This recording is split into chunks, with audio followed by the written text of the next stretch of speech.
কাৰ্যসূচীত আপোনালোকে অংশগ্ৰহণ কৰাৰ বাবে। আপোনালোকে জানে যে 2016 চনৰ জুলাই মাহত এই বিলখন সংসদত উত্থাপন কৰা হৈছিলে। কিছুমান তিতা কথা আছে।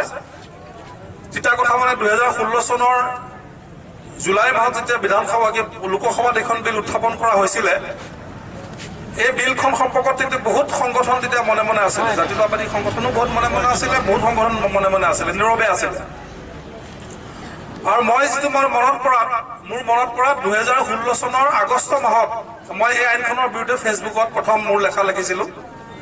ইয়াত বিহালীতো বহুত মানুহে কথাটো বুজিয়ে পোৱা নাছিলে। এনেকুৱা এখন আইন কি বিজেপি আনিব নেকি বুলি ভাবিছিলে।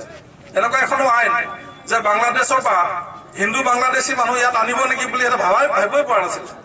বহুতে উল্টাকে তৰ্ক বিতৰ্ক কৰিছিলে। মই কৈছো যে অলৰেডি এইটো চিলেক্ট কমিটিলৈ পঠাই দিছে। আৰু অতিকে দুৰ্ভাগ্যজনক কথা অসমৰ কাৰণে, এতিয়া অতিকে দুৰ্ভাগ্যজনক কথাটো